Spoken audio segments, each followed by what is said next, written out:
हाँ जी स्टूडेंट्स, ਅਸੀਂ ਮੰਗ ਦਾ ਨਿਯਮ ਕਰ ਰਹੇ ਸੀ। ठीक है, ਮੰਗ ਦੇ ਨਿਯਮ ਵਿੱਚ ਅਸੀਂ ਉਹਦੀ ਐਕਸਪਲੇਨੇਸ਼ਨ ਕਰ ਲਈ ਹੈ ਤੇ ਅੱਜ ਅਸੀਂ ਜਿਹੜਾ ਟੌਪਿਕ ਕਰਨਾ ਹੈ ਉਹ ਸਭ ਤੋਂ ਪਹਿਲਾਂ ਇਹ ਕਰਨਾ ਹੈ ਕਿ ਮੰਗ ਵਕਰ ਦੀ ਢਲਾਣ ਹੇਠਾਂ ਨੂੰ ਕਿਉਂ ਹੈ।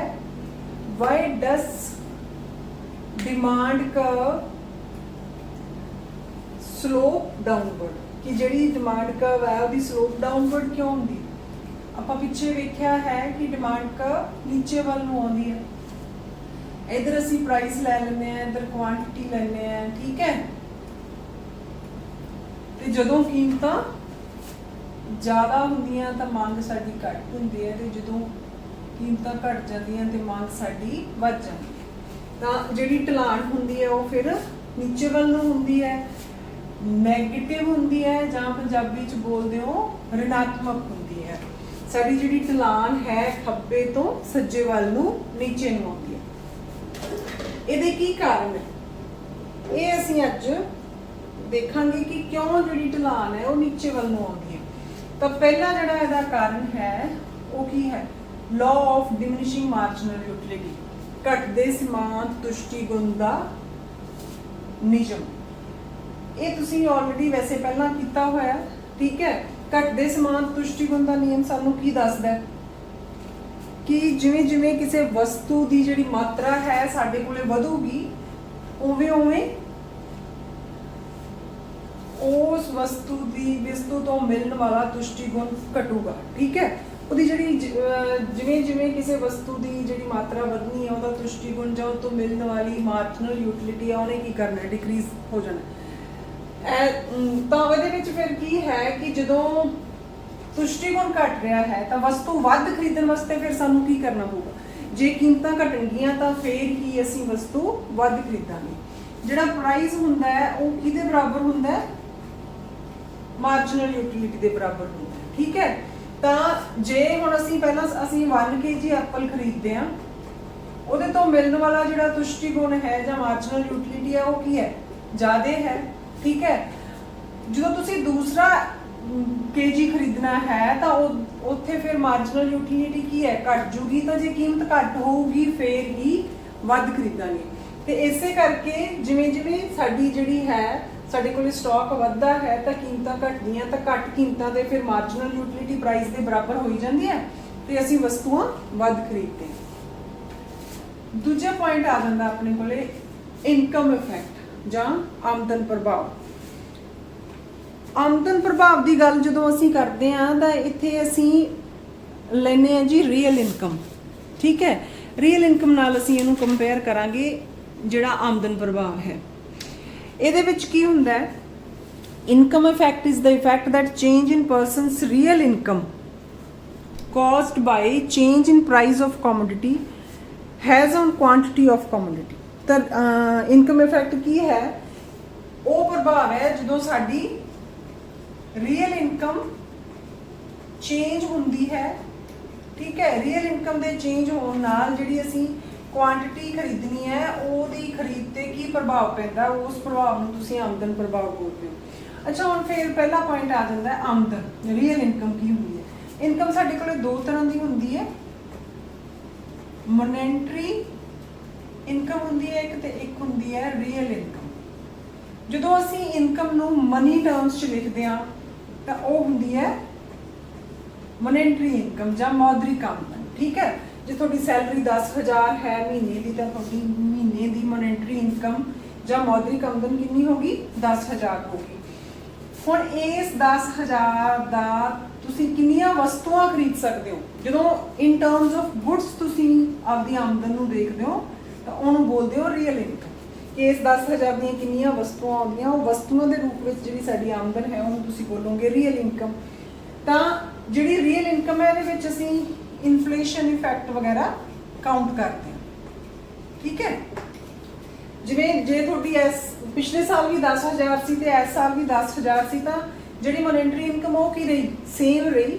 ਲੇਕਿਨ ਜੇ ਕੀਮਤਾਂ ਵੱਧ ਗਈਆਂ, ਪ੍ਰਾਈਸ ਵੱਧ ਗਏ, ਤਾਂ ਕੀ ਇਸ 10,000 ਦੇ ਉਨੀਆਂ ਵਸਤੂਆਂ ਤੁਸੀਂ ਖਰੀਦ ਸਕਦੇ ਹੋ ਜਿੰਨੀਆਂ ਪਿਛਲੇ ਸਾਲ ਖਰੀਦੀਆਂ ਸੀ, ਨਹੀਂ ਖਰੀਦ ਸਕਦੇ। ਤਾਂ ਫਿਰ ਕੀਮਤਾਂ ਵਧਣ ਨਾਲ ਰੀਅਲ ਇਨਕਮ ਕੀ ਹੋਗੀ, ਸਾਡੀ ਵਾਸਤਵਿਕ ਇਨਕਮ ਜਾਂ ਅਸਲ ਆਮਦਨ ਕੀ ਕਰੂਗੀ, ਘਟ ਜੂਗੀ।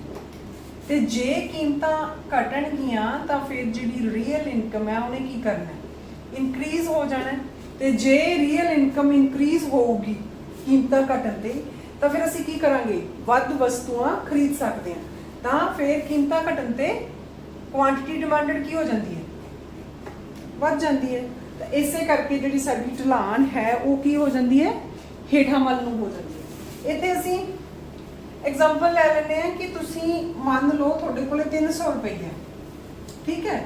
ਉਸ 300 ਰੁਪਏ ਦਾ ਤੁਸੀਂ ਯੂ ਹੈਵ 300 ਰੁਪੀਸ ਇਹ ਤੇ ਤੁਸੀਂ ਐਪਲ ਖਰੀਦਣੇ ਹੈ। ਐਪਲ ਹੈਗੇ ਆ 50 ਰੁਪੀਸ ਪਰ kg।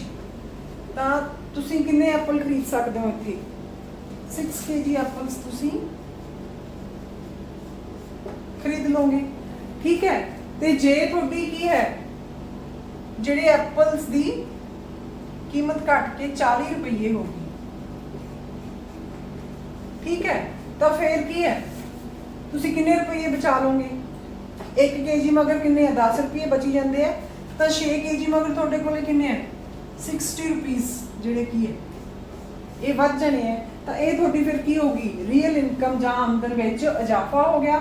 ਇਹਨਾਂ 60 ਰੁਪਈਆਂ ਦਾ ਤੁਸੀਂ ਕੀ ਹੈ, ਹੋਰ ਐਪਲ ਪਰਚੇਸ ਕਰ ਸਕਦੇ ਹੋ। 7 kg ਐਪਲ ਪਰਚੇਸ ਕਰਕੇ ਵੀ ਤੁਹਾਡੇ ਕੋਲੇ 20 ਰੁਪੀਸ ਬਚ ਜਾਣਗੇ। ਤਾਂ ਜਦੋਂ ਤੁਹਾਡੀ ਜਿਹੜੀ ਰੀਅਲ ਇਨਕਮ ਇਨਕਰੀਜ਼ ਹੁੰਦੀ ਹੈ ਤਾਂ ਉਹ ਕੀਮਤਾਂ ਘਟਣ ਨਾਲ, ਪ੍ਰਾਈਸ ਡਿਕਰੀਜ਼ ਹੋਣ ਨਾਲ ਰੀਅਲ ਇਨਕਮ ਕੀ ਹੋ ਜਾਂਦੀ ਹੈ, ਇਨਕਰੀਜ਼ ਹੋ ਜਾਂਦੀ ਹੈ। ਤੇ ਉਹਦੇ ਕਰਕੇ ਫਿਰ ਅਸੀਂ ਕੁਆਂਟੀਟੀ ਡਿਮਾਂਡਡ ਜਿਹੜੀ ਕੀ ਹੈ ਵੱਧ ਜਾਂਦੀ ਹੈ। ਤੇ ਵਕਰ ਜਿਹੜੀ ਉਹਦੀ ਢਲਾਨ ਕੀ ਹੋ ਜਾਂਦੀ ਹੈ, ਨੀਚੇ ਵੱਲ ਨੂੰ ਹੋ ਜਾਂਦੀ ਹੈ। ਉਸ ਤੋਂ ਬਾਅਦ ਆਪਣਾ ਨੈਕਸਟ ਪੁਆਇੰਟ ਹੈ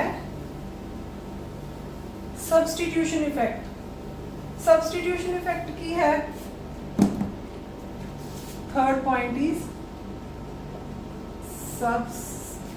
अपना थर्ड पॉइंट है जी सब्सटीट्यूशन इफेक्ट। सब्सटीट्यूशन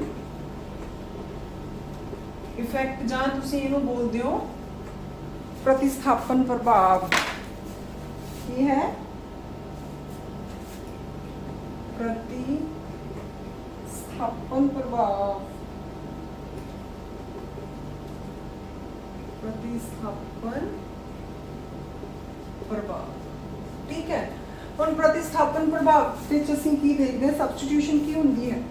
ਪ੍ਰਤਿਸਥਾਪਨ ਪ੍ਰਭਾਵ ਤੋਂ ਭਾਵ ਇਹ ਹੈ ਕਿ ਜਦੋਂ ਉਪਭੋਗਤਾ ਦੀ ਆਮਦਨ ਸਮਾਨ ਰਹਿਣ ਤੇ ਕਿਸੇ ਵਸਤੂ ਦੀ ਕੀਮਤਾਂ ਦੂਜੀਆਂ ਵਸਤੂਆਂ ਦੀ ਤੁਲਨਾ ਵਿੱਚ ਘੱਟ ਹੋ ਜਾਂਦੀਆਂ ਹਨ ਤਾਂ ਸਸਤੀ ਵਸਤੂ ਦਾ ਦੂਜੀਆਂ ਵਸਤੂਆਂ ਦੇ ਲਈ ਪ੍ਰਤਿਸਥਾਪਨ ਕੀਤਾ ਜਾਂਦਾ ਹੈ। ਇਸ ਦੇ ਸਿੱਟੇ ਵਜੋਂ ਸਸਤੀ ਵਸਤੂ ਦੀ ਮੰਗ ਨਿਸਬਤ ਵੱਧ ਜਾਂਦੀ ਹੈ। ਸਬਸਟੀਟਿਊਸ਼ਨ ਇਫੈਕਟ 'ਚ ਕੀ ਹੁੰਦਾ ਹੈ ਕਿ ਅਸੀਂ ਇੱਕ ਵਸਤੂ ਦੀ ਜਗ੍ਹਾ ਤੇ ਦੂਸਰੀ ਵਸਤੂ ਨੂੰ ਸਬਸਟੀਟਿਊਟ ਕਰਦੇ ਹਾਂ। One good is substituted for other good, ਠੀਕ ਹੈ। ਤਾਂ ਇੱਥੇ ਕੀ ਹੁੰਦਾ ਹੈ, ਜਦੋਂ ਕਿਸੇ ਇੱਕ ਗੁੱਡ ਦੀਆਂ ਜਾਂ ਇੱਕ ਵਸਤੂ ਦੀ ਕੀਮਤਾਂ ਕੀ ਹੁੰਦੀਆਂ, ਪ੍ਰਾਈਸ ਘਟ ਜਾਂਦੇ ਆ, ਠੀਕ ਹੈ। ਤਾਂ ਜਿਹੜੀ ਅਦਰ ਗੁੱਡ ਹੁੰਦੀ ਹੈ ਉਹਦੀ ਜਗ੍ਹਾ ਤੇ ਅਸੀਂ ਇੱਥੇ ਮੈਂ ਤੁਹਾਨੂੰ ਐਗਜ਼ਾਮਪਲ ਦਿੰਨੀ ਹੈ ਚਾਹ ਤੇ ਕਾਫੀ ਦੀ, ਠੀਕ ਹੈ, ਟੀ ਤੇ ਕਾਫੀ ਦੀ। ਆਪਣੇ ਕੋਲੇ ਮੰਨ ਲਓ ਟੀ ਹੈ ਤੇ ਕਾਫੀ ਹੈ। ਹੁਣ ਬਾਕੀ ਜਿਹੜੀਆਂ ਚੀਜ਼ਾਂ ਹੈ ਉਹ ਸਮਾਨ ਹੈ ਜਾਂ ਜਿਹੜੀ ਸਾਡੀ ਇਨਕਮ ਹੈ ਉਹ ਚੇਂਜ ਨਹੀਂ ਹੋ ਰਹੀ। ਚੇਂਜ ਕੀ ਹੋ ਰਿਹਾ ਹੈ, ਸਿਰਫ ਚਾਹ ਦੀਆਂ ਕੀਮਤਾਂ, ਠੀਕ ਹੈ। ਅਸੀਂ ਚਾਹ ਤੇ ਕਾਫੀ ਨੂੰ ਇੱਕ ਦੂਸਰੇ ਵਾਸਤੇ ਵਰਤ ਸਕਦੇ ਹਾਂ। ਜੇ ਹੁਣ ਆਪਣੀ ਚਾਹ ਦੀਆਂ ਕੀਮਤਾਂ ਘਟ ਜਾਂਦੀਆਂ ਹਨ ਤਾਂ ਅਸੀਂ ਕੀ ਕਰਾਂਗੇ, ਕਾਫੀ ਘੱਟ ਖਰੀਦਾਂਗੇ ਤੇ ਚਾਹ ਜ਼ਿਆਦਾ ਖਰੀਦਾਂਗੇ। ਤਾਂ ਇਸ ਨੂੰ ਤੁਸੀਂ ਕੀ ਬੋਲਦੇ ਹੋ, ਪ੍ਰਤਿਸਥਾਪਨ ਪ੍ਰਭਾਵ। ਉਹਦੇ ਨਾਲ ਕੀ ਹੋਊਗਾ ਕਿ ਚਾਹ ਦੀ ਜਿਹੜੀ ਕੁਆਂਟੀਟੀ ਡਿਮਾਂਡਡ ਹੈ ਉਹ ਘਟ ਜਾਂਦੀ। ਜਦੋਂ ਇੱਕ ਵਸਤੂ ਦੀਆਂ ਕੀਮਤਾਂ ਚੇਂਜ ਹੁੰਦੀਆਂ ਤਾਂ ਦੂਸਰੀ ਵਸਤੂ ਦੀਆਂ ਜਿਹੜੀ ਕੁਆਂਟੀਟੀ ਡਿਮਾਂਡਡ ਹੈ ਉੱਤੇ ਜੋ ਪ੍ਰਭਾਵ ਪੈਂਦਾ ਉਹ ਤੁਸੀਂ ਬੋਲਦੇ ਹੋ ਪ੍ਰਤਿਸਥਾਪਨ ਪ੍ਰਭਾਵ, ਠੀਕ ਹੈ। ਇਸ ਤੋਂ ਬਾਅਦ ਆਪਣੇ ਕੋਲੇ ਆ ਜਾਂਦਾ ਹੈ ਉਪਭੋਗਤਾ ਸਮੂਹ ਦਾ ਆਕਾਰ, ਸਾਈਜ਼ ਆਫ ਕੰਜ਼ਿਊਮਰ। ਚੌਥੇ ਨੰਬਰ ਤੇ ਸਾਈਜ਼ ਆਫ ਕੰਜ਼ਿਊਮਰ ਗਰੁੱਪਸ, ਠੀਕ ਹੈ। ਉਸ ਤੋਂ ਬਾਅਦ ਹੈ ਜਾਂ ਤੁਸੀਂ ਬੋਲਦੇ ਹੋ ਉਪਭੋਗਤਾ ਸਮੂਹ ਦਾ ਆਕਾਰ। ਉਪਭੋਗਤਾ ਸਮੂਹ ਦਾ ਆਕਾਰ। ਇੱਥੇ ਵੀ ਕੀ ਹੋਊਗਾ, ਜਦੋਂ ਕੀਮਤਾਂ ਘਟ ਜਾਣਗੀਆਂ, ਪ੍ਰਾਈਸ ਘਟ ਜੂਗਾ, ਠੀਕ ਹੈ, ਤਾਂ ਜਿਹੜੇ ਲੋਕ ਪਹਿਲਾਂ ਵਸਤੂ ਨਹੀਂ ਖਰੀਦ ਸਕਦੇ ਸੀ ਹੁਣ ਉਹ ਵਸਤੂ ਖਰੀਦ ਸਕਦੇ ਆ। ਮੰਨ ਲਓ ਜਦੋਂ ਸੀਜ਼ਨ ਸ਼ੁਰੂ ਹੁੰਦਾ ਹੈ, ਜਿਹੜੇ ਮਟਰ ਹੈ ਉਹ ਆਪਾਂ ਨੂੰ 100 ਰੁਪਏ ਕਿਲੋ ਮਿਲਦੇ ਆ, ਪੀਸ ਪਰ ਕੇਜੀ, ਠੀਕ ਹੈ, ਪੀਸ ਜਾਂ ਮਟਰ। ਤਾਂ ਜਦੋਂ 100 ਰੁਪਏ ਘੱਟ ਇਨਕਮ ਵਾਲੇ ਲੋਕ 100 ਰੁਪਏ ਪਰ ਕੇਜੀ ਮਟਰ ਨਹੀਂ ਖਰੀਦ ਸਕਦੇ, ਉਹ ਨਹੀਂ ਖਰੀਦਣਗੇ। ਲੇਕਿਨ ਜੇ ਕੀਮਤਾਂ ਘਟ ਕੇ 20 ਰੁਪਏ ਹੋ ਗਈਆਂ ਤਾਂ ਫਿਰ ਕੀ ਹੈ, ਜਿਹੜੇ ਲੋਕ ਪਹਿਲਾਂ ਨਹੀਂ ਖਰੀਦ ਸਕਦੇ ਸੀ ਉਹ ਹੁਣ ਵੀ ਖਰੀਦ ਸਕਦੇ। ਇਸੇ ਕਰਕੇ ਕੀਮਤਾਂ ਘਟਣ ਤੇ ਕੁਆਂਟੀਟੀ ਡਿਮਾਂਡਡ ਕੀ ਹੋ ਜਾਂਦੀ ਹੈ, ਇਨਕਰੀਜ਼ ਹੋ ਜਾਂਦੀ ਹੈ, ਠੀਕ ਹੈ। ਇਹ ਆਪਣੇ ਕੋਲੇ ਹੈਗੇ ਆ ਜੀ 4 ਪੁਆਇੰਟ। ਇਸ ਤੋਂ ਬਾਅਦ ਫਿਰ ਆਪਣੇ ਕੋਲੇ 5th ਪੁਆਇੰਟ ਹੈ ਡਿਫਰੈਂਟ ਯੂਜ਼ਸ।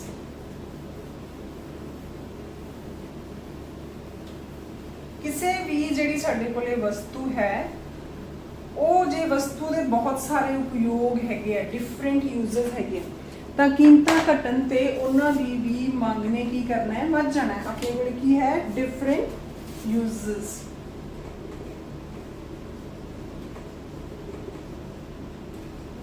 ਠੀਕ ਹੈ, ਇਹਦੇ ਵਿੱਚ ਆ ਜਾਂਦਾ ਵੱਖ-ਵੱਖ ਉਪਯੋਗ, ਜਾਂ ਇੱਥੇ ਵੱਖ-ਵੱਖ ਉਪਯੋਗ, ਠੀਕ ਹੈ। ਇਹਦੇ ਵਿੱਚ ਕੀ ਹੈ ਕਿ ਕੋਈ ਵਸਤੂ ਹੁੰਦੀ ਹੈ ਜਿਹਦੇ ਅਸੀਂ ਬਹੁਤ ਸਾਰੇ ਉਪਯੋਗ ਕਰ ਸਕਦੇ। ਫੋਰ ਐਗਜ਼ਾਮਪਲ ਮਿਲਕ, ਠੀਕ ਹੈ, ਜਦੋਂ ਮਿਲਕ ਮਹਿੰਗਾ ਹੈ ਤਾਂ ਅਸੀਂ ਸਿਰਫ ਕੀ ਕਰਾਂਗੇ, ਪੀਣ ਵਾਸਤੇ, ਬੱਚੇ ਦੇ ਪੀਣ ਵਾਸਤੇ ਤੇ ਚਾਹ ਵਾਸਤੇ ਪਰਚੇਸ ਕਰਾਂਗੇ। ਪਰ ਜੇ ਦੁੱਧ ਦੀਆਂ ਕੀਮਤਾਂ ਕੀ ਹੈ, ਘਟ ਜਾਣਗੀਆਂ, ਤਾਂ ਆਟੋਮੈਟਿਕ ਅਸੀਂ ਕੀ ਕਰਾਂਗੇ, ਆਪਣੇ ਪੀਣ ਲਈ, ਫਿਰ ਬੱਚਿਆਂ ਦੇ, ਬਜ਼ੁਰਗਾਂ ਦੇ ਪੀਣ ਲਈ, ਜਾਂ ਦਹੀਂ ਲਈ, ਫਿਰ ਪਨੀਰ ਲਈ, ਬਹੁਤ ਸਾਰੇ ਉਪਯੋਗ ਹੈ, ਉਹਦੇ ਵਾਸਤੇ ਅਸੀਂ ਕੀ ਕਰਾਂਗੇ, ਇਹਨੂੰ ਯੂਜ਼ ਕਰਾਂਗੇ। ਤਾਂ ਕੀਮਤਾਂ ਘਟਣ ਤੇ ਕੁਆਂਟੀਟੀ ਡਿਮਾਂਡਡ ਨੇ ਕੀ ਕਰਨਾ ਹੈ, ਵੱਧ ਜਾਣਾ ਹੈ, ਠੀਕ ਹੈ। ਇਸੇ ਕਰਕੇ ਹੀ ਸਾਡੀ ਮੰਗ ਵਕਰ ਦੀ ਢਲਾਣ ਕੀ ਹੁੰਦੀ ਹੈ, ਹੇਠਾਂ ਵੱਲ ਨੂੰ ਹੁੰਦੀ ਹੈ, ਜਾਂ ਡਿਮਾਂਡ ਕਰਵ ਸਲੋਪਸ ਡਾਊਨਵਰਡ। ਇਸ ਤੋਂ ਬਾਅਦ ਅਗਲਾ ਜਿਹੜਾ ਆਪਣੇ ਕੋਲੇ ਸੈਕਸ਼ਨ ਹੈ ਉਹ ਹੈਗਾ exceptions of law of demand, ਜਾਂ ਮੰਗ ਨਿਯਮ ਦੇ ਅਪਵਾਦ, ਠੀਕ ਹੈ। ਮੰਗ ਨਿਯਮ ਦੇ ਅਪਵਾਦ ਵਿੱਚ ਆਪਣੇ ਕੋਲੇ ਆ ਜਾਂਦਾ ਹੈ ਜੀ ਅਸਾਧਾਰਨ ਮੰਗ ਵਕਰ, ਮੰਗ ਨਿਯਮ ਦੇ ਅਪਵਾਦ, ਜਾਂ ਇਹਦੇ ਵਿੱਚ ਹੈ ਅਸਾਧਾਰਨ ਮੰਗ ਵਕਰ, ਤੇ ਜਾਂ ਆਪਣੇ ਕੋਲੇ exceptions of law of demand.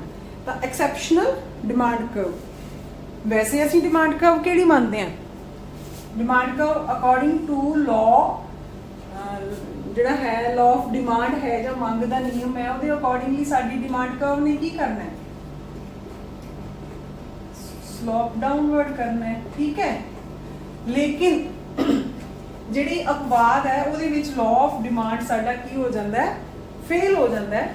ਉੱਥੇ ਫਿਰ ਕੀ ਹੁੰਦਾ ਹੈ, ਜਿਹੜੀ ਸਾਡੀ ਮੰਗ ਵਕਰ ਹੈ ਉਹਦੀ ਜਿਹੜੀ ਇੱਥੇ ਆਪਣੇ ਕੋਲ ਰਿਲੇਸ਼ਨ ਕੀ ਹੈ, ਨੈਗੇਟਿਵ ਹੈ ਜਾਂ ਧਨਾਤਮਕ ਹੈ, ਤਾਂ ਪ੍ਰਾਈਸ ਨਾਲ ਇੱਥੇ ਜਿਹੜੀ ਰਿਲੇਸ਼ਨ ਹੋ ਜਾਣੀ ਹੈ ਉਹ ਕੀ ਹੋ ਜਾਣੀ ਹੈ, ਧਨਾਤਮਕ ਹੋ ਜਾਣੀ ਹੈ ਜਾਂ ਪੋਜ਼ਿਟਿਵ ਹੋ ਜਾਣੀ ਹੈ। ਜਿਵੇਂ ਜਿਵੇਂ ਕੀਮਤਾਂ ਵਧਣਗੀਆਂ ਉਵੇਂ ਉਵੇਂ ਜਿਹੜੀ ਸਾਡੀ ਮੰਗ ਹੈ ਉਹ ਵੀ ਵਧੂਗੀ, ਤੇ ਜਿਹੜੀ ਸਾਡੀ ਵਕਰ ਹੋਊਗੀ ਉਹਦਾ ਸਲੋਪ ਕੀ ਹੋਊਗਾ, ਪੋਜ਼ਿਟਿਵ ਹੋਊਗਾ, ਠੀਕ ਹੈ, ਜਾਂ ਕੀ ਹੋਊਗਾ, ਧਨਾਤਮਕ ਹੋਵੇਗਾ, ਠੀਕ ਹੈ। ਇਸ ਤੱਕ ਦਾ ਜਿਹੜਾ ਹੈ ਕਿ ਜਿਹੜੀ ਬਹੁਤ ਸਾਰੀਆਂ ਇਹੋ ਜਿਹੀਆਂ ਵਸਤੂਆਂ ਹਨ ਜਿੱਥੇ ਲਾਅ ਆਫ ਡਿਮਾਂਡ ਅਪਲਾਈ ਨਹੀਂ ਹੁੰਦਾ। ਇਹ ਸਭ ਤੋਂ ਪਹਿਲਾਂ ਐਕਸਪਲੇਨ ਕਿਹਨੇ ਕੀਤਾ ਸੀ, ਸਰ ਗਿਫਨ ਨੇ ਕੀਤਾ ਸੀ। ਉਹਨੇ ਇਸ ਨੂੰ ਕੀ ਨਾਮ ਦਿੱਤਾ ਸੀ, ਗਿਫਨਸ ਪੈਰਾਡੌਕਸ। ਕੀ, ਗਿਫਨਸ ਪੈਰਾਡੌਕਸ, ਜਾਂ ਗਿਫਨ ਦਾ ਵਿਰੋਧਾਭਾਸ। ਵਿਰੋਧਾਭਾਸ ਕੀ ਹੁੰਦਾ, ਉਲਟ, ਠੀਕ ਹੈ। ਜੋ ਲਾਅ ਕਹਿੰਦਾ ਹੈ ਉਸ ਨਾਲੋਂ ਕੀ ਹੋਣਾ ਹੈ, ਉਲਟ ਹੋਣਾ, ਉਹਨੂੰ ਤੁਸੀਂ ਬੋਲਦੇ ਹੋ ਗਿਫਨ ਦਾ ਵਿਰੋਧਾਭਾਸ ਜਾਂ ਗਿਫਨਸ ਪੈਰਾਡੌਕਸ, ਠੀਕ ਹੈ। ਤਾਂ ਇਹਦੇ ਵਿੱਚ ਫਿਰ ਰਿਲੇਸ਼ਨ ਕੀ ਹੋ ਜਾਂਦੀ ਹੈ, ਪ੍ਰਾਈਸ ਦੇ ਵਧਣ ਨਾਲ ਕੁਆਂਟੀਟੀ ਡਿਮਾਂਡਡ ਕੀ ਕਰਦੀ ਹੈ, ਵੱਧਦੀ ਹੈ, ਤੇ ਪ੍ਰਾਈਸ ਦੇ ਘਟਣ ਨਾਲ ਕੁਆਂਟੀਟੀ ਡਿਮਾਂਡਡ ਕੀ ਕਰੂਗੀ, ਘਟੂਗੀ। ਵੈਸੇ ਲਾਅ 'ਚ ਕੀ ਕਰਦੇ ਹਾਂ ਅਸੀਂ, ਕੀਮਤਾਂ ਦੇ ਵਧਣ ਨਾਲ ਕੁਆਂਟੀਟੀ ਡਿਮਾਂਡਡ ਨੇ ਕੀ ਕਰਨਾ ਹੁੰਦਾ, ਘਟਣਾ ਹੁੰਦਾ ਅਕੋਰਡਿੰਗ ਟੂ ਲਾਅ, ਤੇ ਕੀਮਤਾਂ ਦੇ ਘਟਣ ਤੇ ਕੁਆਂਟੀਟੀ ਡਿਮਾਂਡਡ ਨੇ ਕੀ ਹੋਣਾ, ਵਧਣਾ ਹੁੰਦਾ। ਲੇਕਿਨ ਅਪਵਾਦਾਂ ਵਿੱਚ ਅਸੀਂ ਕੀ ਕਰਨਾ ਹੈ, ਕੀਮਤਾਂ ਵਧਣ ਤੇ ਮੰਗ ਵਧਣੀ ਹੈ, ਤੇ ਕੀਮਤਾਂ ਘਟਣ ਤੇ ਮੰਗ ਘਟਣੀ ਹੈ, ਠੀਕ ਹੈ। ਇਹਦੇ ਵਿੱਚ ਵੀ ਆਪਣੇ ਕੋਲੇ ਕੁਝ ਪੁਆਇੰਟਸ ਹੈ। ਸਭ ਤੋਂ ਪਹਿਲਾਂ ਆ ਜਾਂਦੇ ਆ ਆਰਟੀਕਲਸ ਆਫ ਡਿਸਟਿੰਕਸ਼ਨ, प्रतिष्ठा सूचक वस्तुआं। ये ਇਹੋ ਜਿਹੀਆਂ ਵਸਤੂਆਂ ਹੁੰਦੀਆਂ ਜਿਹੜੀਆਂ ਬਹੁਤ ਥੋੜੇ ਲੋਕ ਹੀ ਅਫੋਰਡ ਕਰ ਸਕਦੇ, ਠੀਕ ਹੈ। ਤੇ ਇਹ ਉਹਨਾਂ ਦੀ ਰਿਚਨੈਸ ਦੀ ਪ੍ਰਤਿਸ਼ਠਾ ਦੀ ਸੂਚਕ ਹੁੰਦੀਆਂ ਹੈ ਕਿ ਹਾਂ ਇਹ ਬਸ ਉਸੇ ਪਰਸਨ ਕੋਲ ਹੀ ਹੋ ਸਕਦੀ ਹੈ, ਆਮ ਲੋਕਾਂ ਕੋਲ ਇਹ ਨਹੀਂ ਹੁੰਦੀ, ਠੀਕ ਹੈ। ਪ੍ਰਤਿਸ਼ਠਾ ਸੂਚਕ ਵਸਤੂਆਂ ਨੂੰ ਦੂਸਰਾ ਨਾਮ ਜਿਹੜਾ ਦਿੰਦੇ ਹੈਗੇ ਉਹ ਹੈਗੇ ਆ ਵੈਬਲਨ ਗੁੱਡਸ ਬੋਲਦੇ ਆ। ਵੈਬਲਨ ਗੁੱਡਸ ਉਹ ਵਸਤੂਆਂ ਜਿਹੜੀਆਂ ਕੀਮਤਾਂ ਵਧਣ ਤੇ ਮੰਗ ਵਧੂਗੀ ਤੇ ਕੀਮਤਾਂ ਘਟਣ ਤੇ ਮੰਗ ਕੀ ਕਰੂਗੀ, ਘਟੂਗੀ, ਠੀਕ ਹੈ। ਇਹ ਕਿਉਂਕਿ ਪ੍ਰਤਿਸ਼ਠਾ ਦੀਆਂ ਸੂਚਕ ਹੈ, ਉਦੋਂ ਹੀ ਲੋਕ ਖਰੀਦਣਗੇ। ਜੇ ਮਹਿੰਗੀਆਂ ਜੇ ਸਸਤੀਆਂ ਤਾਂ ਫਿਰ ਇਹਨਾਂ ਨੂੰ ਉਹ ਨਹੀਂ ਖਰੀਦਣਗੇ। ਦੂਸਰਾ ਪੁਆਇੰਟ ਆ ਜਾਂਦਾ ਇਗਨੋਰੈਂਸ ਜਾਂ ਅਗਿਆਨਤਾ। ਕਈ ਵਾਰੀ ਅਸੀਂ ਕਿਸੇ ਵਸਤੂ ਦੀ ਜਿਹੜੀ ਅਸਲ ਕੀਮਤ ਹੈ ਉਹਦੇ ਬਾਰੇ ਸਾਨੂੰ ਖਾਸ ਨੌਲੇਜ ਹੀ ਨਹੀਂ ਹੁੰਦੀ, ਠੀਕ ਹੈ। ਅਸੀਂ ਸਿਰਫ ਉਹਨੂੰ ਸਸਤੀ ਵੇਖ ਕੇ ਘਟੀਆ ਮੰਨ ਲੈਂਦੇ ਹਾਂ, ਤਾਂ ਸਾਨੂੰ ਅਸਲ ਅਗਿਆਨਤਾ ਹੁੰਦੀ ਹੈ ਉਸ ਵਸਤੂ ਬਾਰੇ, ਸਾਨੂੰ ਨੌਲੇਜ, ਪ੍ਰੋਪਰ ਨੌਲੇਜ ਉਸ ਵਸਤੂ ਬਾਰੇ ਨਹੀਂ ਹੁੰਦੀ। ਇਹਦੀ ਇੱਕ ਐਗਜ਼ਾਮਪਲ ਹੈਗੀ ਹੈ, ਜਦੋਂ ਵਰਲਡ ਵਾਰ ਹੋਇਆ, ਵਰਲਡ ਵਾਰ ਤੋਂ ਪਹਿਲਾਂ ਕਿਸੇ ਇੱਕ ਲੇਖਕ ਨੇ ਆਪਣੀ ਇੱਕ ਬੁੱਕ ਪਬਲਿਸ਼ ਕੀਤੀ, ਠੀਕ ਹੈ। ਤਾਂ ਉਸ ਬੁੱਕ ਦਾ ਉਹਨੇ ਥੋੜਾ ਜਿਹੜਾ ਸੀਗਾ ਪੇਪਰ ਸੀਗਾ ਉਹ ਥੋੜਾ ਮਾੜਾ ਲਾਇਆ, ਠੀਕ ਹੈ। ਤੇ ਕਵਰ ਵਗੈਰਾ ਵੀ ਉਸੇ ਤਰ੍ਹਾਂ ਦਾ ਕਰਕੇ ਉਹਨੂੰ ਸੀਗਾ ਕਿ ਵੱਧ ਤੋਂ ਵੱਧ ਲੋਕ ਪੜ੍ਹ ਸਕਣ, ਤਾਂ ਉਹਨੇ ਥੋੜੀ ਉਹਨੂੰ ਸਸਤੀ ਰੱਖੀ ਜਾਂ ਉਹਦੀ ਕੀਮਤ ਉਹਨੇ ਘੱਟ ਰੱਖੀ, ਪਰ ਲੋਕਾਂ ਨੇ ਖਰੀਦੀ ਨਹੀਂ ਕਿ ਇਹ ਸਸਤੀ ਹੈ ਤਾਂ ਘਟੀਆ ਹੋ। ਜਦੋਂ ਵਰਲਡ ਵਾਰ ਖਤਮ ਹੋ ਗਿਆ ਉਹਨੇ ਉਹੀ ਬੁੱਕ ਅੱਛਾ ਪੇਪਰ ਲਗਾ ਕੇ, ਅੱਛਾ ਕਵਰ ਲਗਾ ਕੇ ਤੇ ਕੀਮਤਾਂ ਕੀ ਕਰਤੀਆਂ, ਵੱਧ ਰੱਖਤੀਆਂ, ਤੇ ਉਹੀ ਬੁੱਕ ਫਿਰ ਕੀ ਬੈਸਟ ਸੈਲਰ ਸਿੱਧ ਹੋਈ, ਠੀਕ ਹੈ। ਉਸ ਤੋਂ ਬਾਅਦ ਆਪਣੇ ਕੋਲੇ ਆ ਜਾਂਦੀਆਂ ਗਿਫਨ ਗੁੱਡਸ। ਗਿਫਨ ਗੁੱਡਸ ਅਸੀਂ ਪਹਿਲਾਂ ਵੀ ਕਰ ਚੁੱਕੇ ਹਾਂ, ਠੀਕ ਹੈ।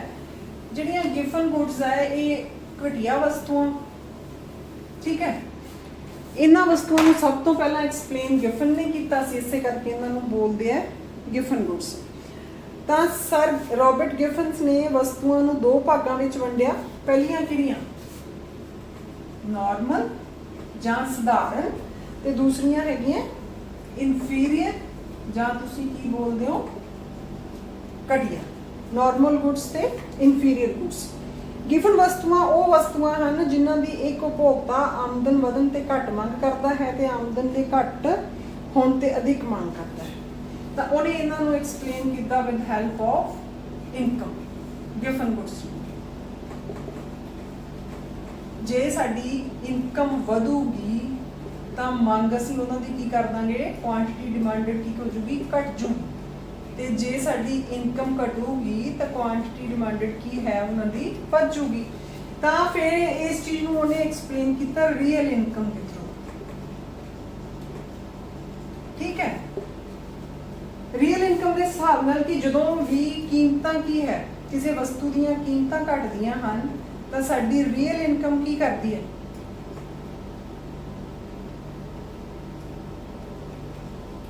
ਇਨਕਰੀਜ਼ ਹੁੰਦੀ ਹੈ ਨਾ, ਠੀਕ ਹੈ। ਜੇ ਰੀਅਲ ਇਨਕਮ ਇਨਕਰੀਜ਼ ਹੋਊਗੀ, ਕੀਮਤਾਂ ਘਟਣਗੀਆਂ, ਤਾਂ ਉਸ ਵਸਤੂ ਦੀ ਮੰਗ ਫਿਰ ਕੀ ਹੋ ਜੂਗੀ, ਕੀਮਤਾਂ ਘਟਣਗੀਆਂ, ਰੀਅਲ ਇਨਕਮ ਵੱਧ ਗਈ ਤੇ ਮੰਗ ਨੇ ਕੀ ਕਰਨਾ, ਘਟ ਜਾਣਾ। ਤੇ ਜੇ ਕੀਮਤਾਂ ਵੱਧ ਗਈਆਂ ਤਾਂ ਰੀਅਲ ਇਨਕਮ ਨੇ ਕੀ ਕਰਨਾ, ਘਟ ਜਾਣਾ, ਤੇ ਮੰਗ ਨੇ ਫਿਰ ਕੀ ਕਰਨਾ, ਵੱਧ ਜਾਣਾ, ਠੀਕ ਹੈ। ਤਾਂ ਇੱਥੇ ਫਿਰ ਆਪਣੇ ਕੋਲੇ ਕੀ ਹੈ ਕਿ ਕੀਮਤਾਂ ਦੇ ਘਟਣ ਨਾਲ ਮੰਗ ਨੇ ਘਟਣਾ ਹੈ ਤੇ ਕੀਮਤਾਂ ਦੇ ਵਧਣ ਨਾਲ ਮੰਗ ਨੇ ਵਧਣਾ ਹੈ। ਇਹ ਵੀ ਫਿਰ ਇੱਕ ਅਪਵਾਦ ਹੈ ਲਾਅ ਨਾਲੋਂ ਡਿਫਰੈਂਟ, ਠੀਕ ਹੈ। ਉਸ ਤੋਂ ਬਾਅਦ ਆਪਣੇ ਕੋਲੇ ਆ ਜਾਂਦਾ ਹੈ ਜੀ ਐਕਸਪੈਕਟੇਸ਼ਨਸ ਆਫ ਰਾਈਜ਼ ਔਰ ਫਾਲ ਇਨ ਪ੍ਰਾਈਸ। ਇਹਦੇ ਵਿੱਚ ਫਿਰ ਕੀ ਹੈ ਕਿ ਫਿਊਚਰ ਵਿੱਚ ਜੇ ਕੀਮਤਾਂ ਘਟਣ ਦੀ ਉਮੀਦ ਹੈ, ਠੀਕ ਹੈ, ਜੇ ਪ੍ਰਾਈਸ ਫਿਊਚਰ ਵਿੱਚ ਘਟਣੇ ਹਨ ਤਾਂ ਫਿਰ ਹੁਣ ਘੱਟ ਕੀਮਤਾਂ ਤੇ ਵੀ ਮੰਗ ਹੈ ਜਿਹੜੀ ਕੀ ਹੈ, ਉਹਨੇ ਵੱਧ ਨਹੀਂ ਹੋਣਾ, ਠੀਕ ਹੈ। ਤੇ ਜੇ ਫਿਊਚਰ ਵਿੱਚ ਕੀਮਤਾਂ ਵਧਣ ਦੇ ਚਾਂਸਸ ਹੈ ਤਾਂ ਫਿਰ ਹੁਣ ਵੱਧ ਕੀਮਤਾਂ ਤੇ ਵੀ ਮੰਗ ਨੇ ਕੀ ਹੈ, ਵੱਧ ਹੋ ਜਾਣਾ। ਤਾਂ ਇਹ ਵੀ ਫਿਰ ਕੀ ਹੋ ਗਿਆ, ਉਹਦੇ ਨਾਲੋਂ ਉਲਟ ਹੋ ਗਿਆ। ਤਾਂ ਇਹ ਇਹਦੇ ਵਿੱਚ ਆਪਣੇ ਕੋਲੇ 4 ਪੁਆਇੰਟਸ ਹੈ। ਇਹਦਾ ਫਿਰ ਹੁਣ ਆਪਣੇ ਕੋਲੇ ਜਿਹੜਾ ਕੁਐਸਚਨ ਬਣਦਾ ਉਹ ਇਹੀ ਬਣਦਾ ਹੈ, ਜਾਂ ਤੁਸੀਂ ਇਹ ਲਿਖ ਸਕਦੇ ਹੋ ਐਕਸਪਲੇਨ